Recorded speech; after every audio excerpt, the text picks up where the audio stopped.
Welcome to BDSM, Bloody Dreadful Shite Movies. This is Chris. Hello there. Silence, scum! And some people say he has questionable taste in movies, so he's on a mission to find out if this is true by watching the most painfully bad movies he can find to see if he can get any pleasure from them. You using the whole fist, Doc? Just relax. Hello and welcome back to the BDSM Cinematic Dungeon. I hope you're all well. And it's the finale of my not-so-MCU watch. It's been a hard journey, wading through this Marvel back catalogue of shit. So I'm hoping these final two movies are going to wash the taste of disappointment of the 1970s Spider-Man movies away. But I can't really see it. Let's get this show on the road with our first cinematic treat. 1978's Doctor Strange. It has a rating of 5.1 out of 10 on IMDb, which is quite high, and a runtime of an hour and a half. So that was going to be easy to get through. It stars Peter Hooton as Doctor Strange, Claudie Katsu as Wong, Jessica Walter as the evil Morgan Le Fay, and John Mills as the Sorcerer Supreme. It's co-written by Stan Lee and Philip de Gaulle Jr., who wrote a show called Simon and Simon. He had like loads of series, but I've never seen it. Probably never came to England. The plot of Doctor Strange, according to IMDb, is... Thomas Lindmer, a world-weary sorcerer, foresees the return to Earth of his ancient adversary Morgan Le Fay, who has been granted dominance over men's souls by the Nameless One. In order to combat her evil magic, Lindmer must pass the guardianship of the light onto a young psychiatry resident, Dr. Stephen Strange, who has no inkling of his destiny. Yep, sounds like a comic book Doctor Strange plot. And has reviews like this. Cal writes, "What were they thinking? Made for TV. This adaptation from the Marvel comic book is not true to form, any form. Anyone who has read and enjoyed the comic books will be in for a letdown, so far down that they'll need a rope to pull themselves out from the pit they haplessly wandered into. The cast is wrongly picked and can't even do a decent job with the poor material. Did anyone on the writing staff even look at the comic book? I believe this was a pilot for a series, if anyone could believe that. The good thing was that someone saw that it was a flop, and it vanished, thankfully without much notice. On a strange note, no pun intended, one critique actually enjoyed the show, which drew my attention and subsequently led me to be assaulted by this injustice of a film. If it had great special effects, that would not be enough for it to claw its way out of the mire that it is. See Spider-Man, Superman, or any other comic adaptation."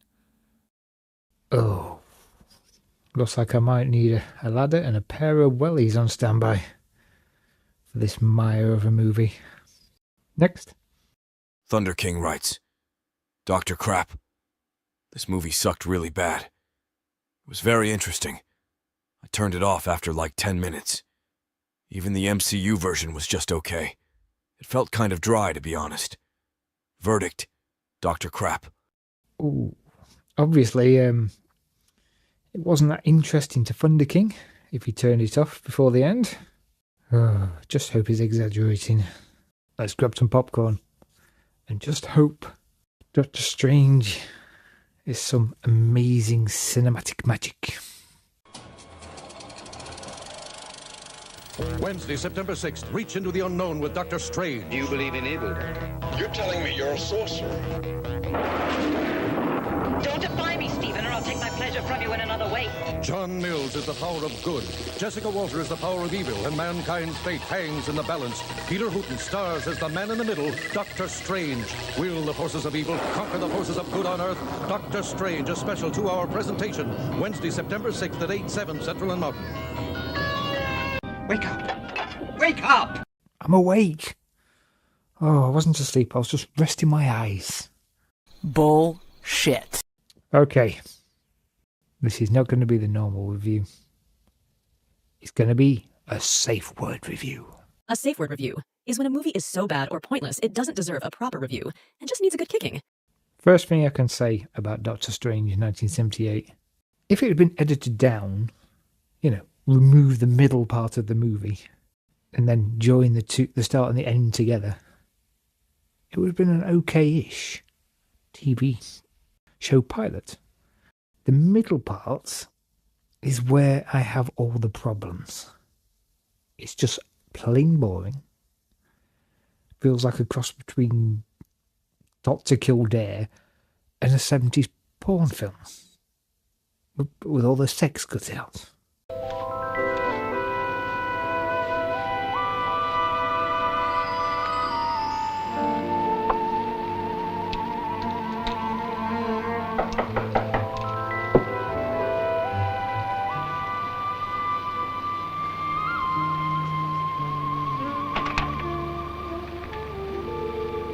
Well, are you going to let me in? Maybe.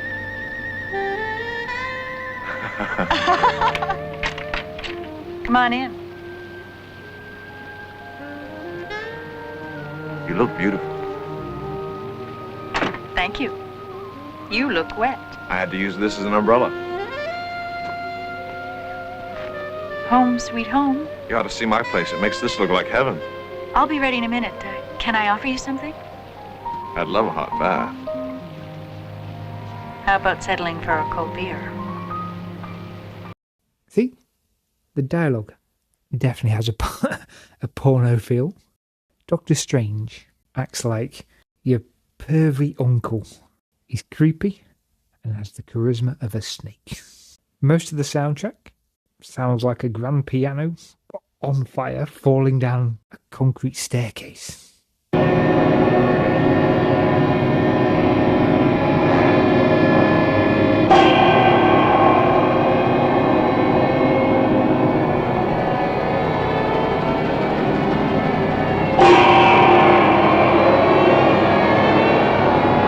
So, all in all, it's overly long, boring, and isn't remotely fun to watch in any way. So Doctor Strange is firmly a cinematic stink. Moon River. It's marvelous, less fat too. Marvelous, less fat too. Marvel has 90% less fat than these fat-filled instant milks for your calorie-controlled diet. Less fat too. Let's hope our next cinematic treat is damn sight better. It's 1998's Nick Fury, Agent of S.H.I.E.L.D. It has a rating of 3.7 out of 10 on IMDb and a runtime of 2 hours. Oh, shit. Oh, it's got a lower rating than Doctor Strange and goes on 30 minutes more. Please remind me why I'm doing this shit. That's because you're stupid.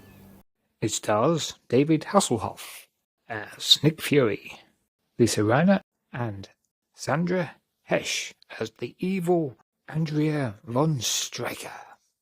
It's written by David S. Goyer, who wrote Dark City. Great movie. Batman Begins. Enjoyed that. The Dark Knight. Great. Batman vs. Superman. The Dawn of Justice. Yes, I do like that film. The plot of Nick Fury, according to IMDb, is... Agent Nick Fury is asked to fight the menace of Hydra after exiling himself in the Yukon since the end of the Cold War. Sounds like a comic book plot to me. And has some reviews like this.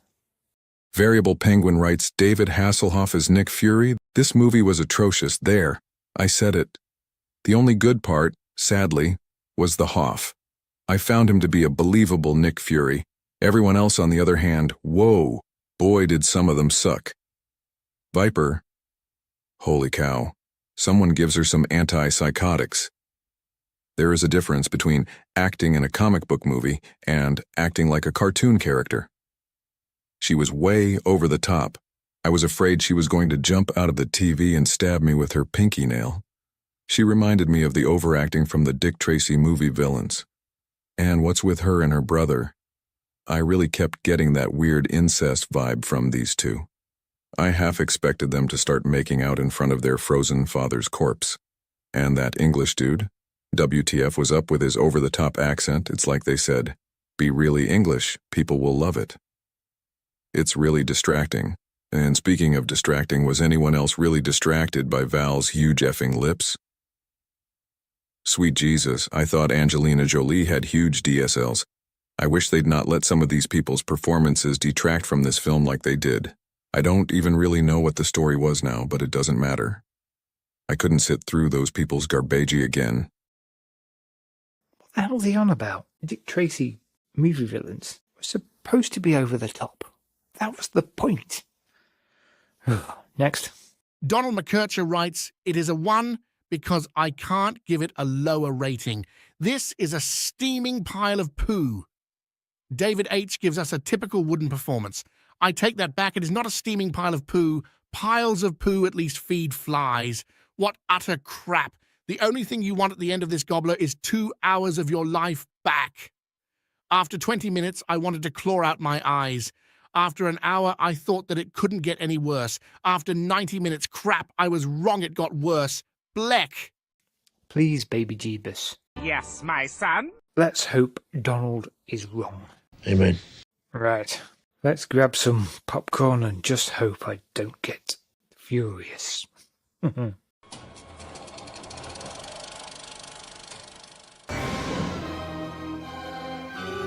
From the pages of entertainment history, from a brand renowned for non-stop action-adventure, from a name that stirs the imagination, from a universe where good is heroic and evil sets the screen ablaze, comes a man who will always remain a hero. I'll get that vampire's blood if I have to suck it from her neck. Wake up! Wake up! Can't a person get a little shy? Oh, Jesus. Wow. That was 110% cheese. And it was the good kind of cheese. It's 100% more entertaining than Doctor Strange. So let's get straight into this. 1.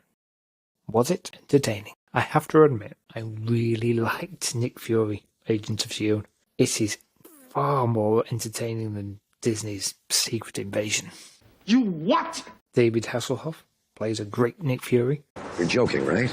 Sandra Hesh may not be the greatest actor in the world, but she plays a great over-the-top baddie who chews the scenery like a good one. So it scores a point. 2. Did have a good story idea. The story is just your basic comic book fare, which sees Nick Fury coming out of retirement to help S.H.I.E.L.D. try to stop the daughter of an old enemy from taking over the world. And that's it. That's pretty much it. It's a comic book story. So, I'm going to give it a point. 3. Was it boring? Surprisingly, no. For a 2-hour movie, it cracks on at a fair old pace. And the Doctor Strange movie only went on for an hour and a half, and it felt 3 times longer than Nick Fury. So, another point. 4. Will I ever watch it again? I'm going to say yes. It's a fun movie, and I really enjoyed it. I might even buy it on DVD or Blu-ray. That's how much I enjoyed it. 5. Would I recommend anybody else to watch it? If you're a fan of the Hoff, he does some stupid stuff. He does some great stuff. He plays a great sort of gruff Nick Fury. If you like things like Buddy Knight Rider, so give it a go. So, with a score of 5 out of 5, it's 100% a cinematic kink. Oh, honey, everyone has a kink. So all in all, Doctor Strange is more Stranger Danger than comic book.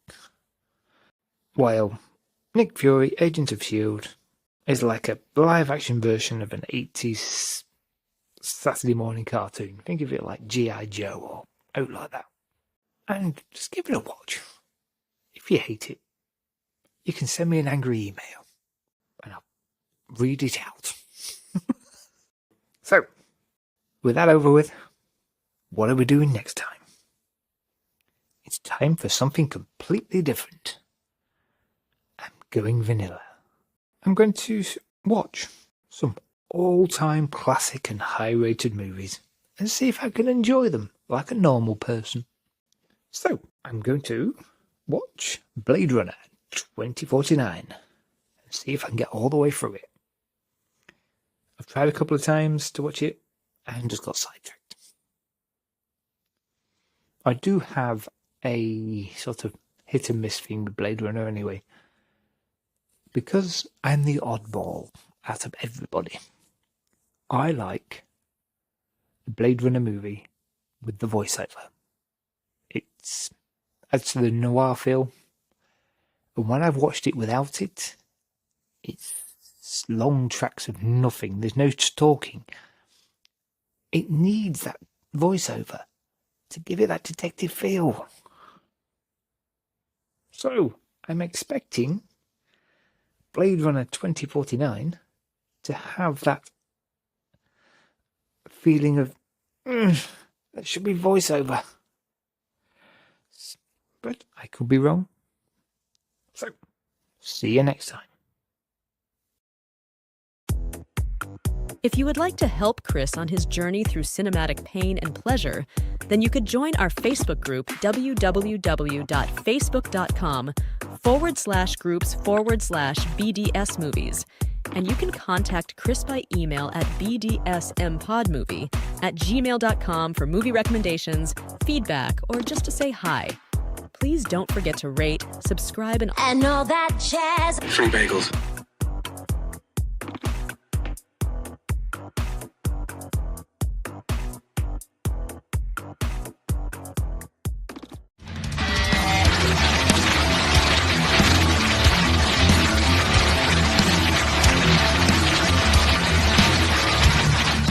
If you want to force Chris into watching movie 43, you can donate at buymeacoffee.com/bloodydreadful.